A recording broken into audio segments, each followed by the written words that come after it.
This is my test board. What does it do and why have I got it? Here goes.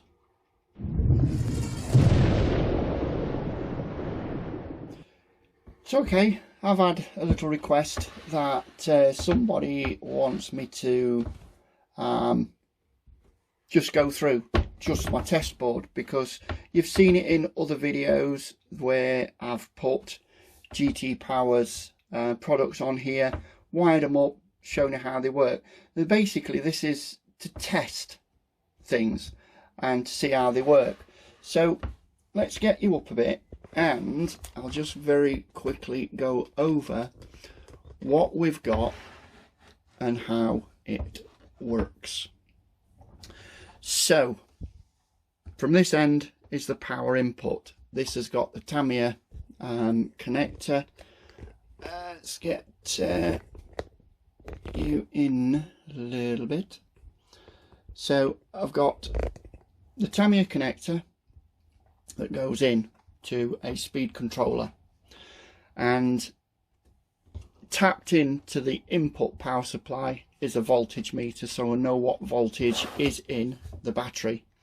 And there's some JST, there's a male, there's a female for a power tap if I need to take off any power directly from the battery. So it's just basically battery, speed controller, receiver, motor and servos. Now this bit of a mess here, these are breakout boards, because just here I have a receiver volt display, so I can see what the receiver's doing. It should normally be 5 volt or thereabout 6 volts. So it's just a hobby wing. I think that's just a 1060, right? Just a basic speed controller. So basically I've got this, which is an adapter for everything, and I have the banana pins that go in there, so it doesn't matter what battery I have, I can connect any connector with any connector. So straight away you'll see that it is in store mode, so that will have its 7.5 volt storage. So all that does is paired up with my radio. I have it on test board, and if we just switch that on, this is my receiver output, and these are just little breakout boards that are going straight into that, and then the servo is one of these 3, and this one is on its own channel. So if I move this the throttle stick,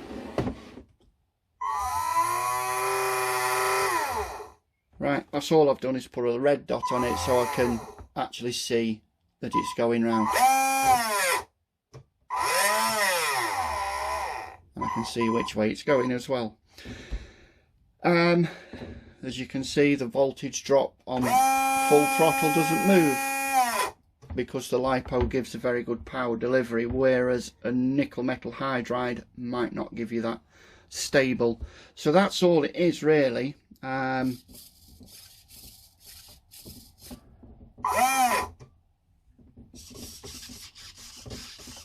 It's just so I can play around with the channels and just do what it does. That's exactly what it is. It's just a test board that's primarily made from a household chopping board.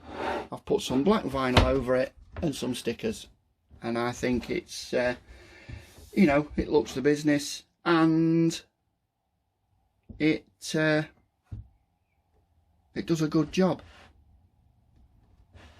So let's have a quick look at, because with the advantages of this now, I can swap this out and put motors in and then test motors. Right, that one's just fixed because it's just fixed. I'll get a battery.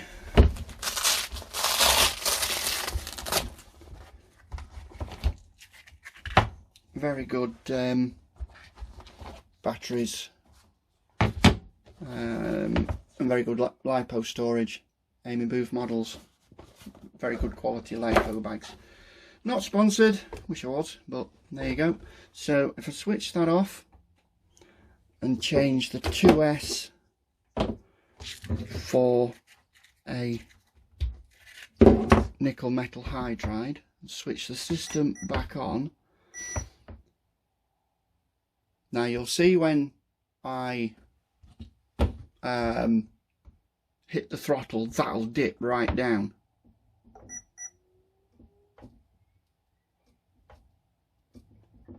Probably not enough voltage in it. Yeah, not enough voltage. See how that goes right down? Yeah, I'm slowly getting off nickel metal hydride because they're not stable. Let's plug in a 3S. I don't know if can a 1080 take a 3S? Let's find out. There we go. It's got 11.4.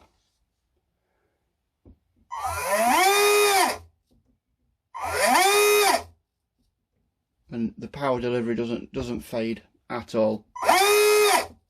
And that's not, I don't know if that's meant to take 11.4 volts, but there you go, that's what it is doing.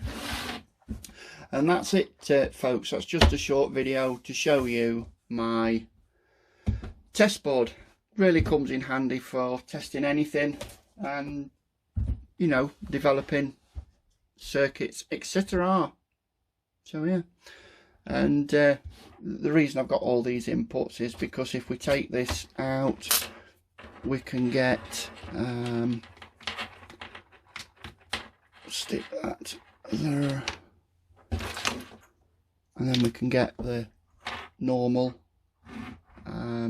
JST, and we can use that for a power input. So yeah, it's covers all bases,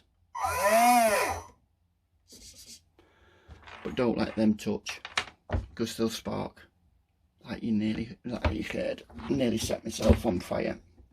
But yeah, that's it, and that's all it is, just my test board. I've got more stickers to put on there. Right, have fun.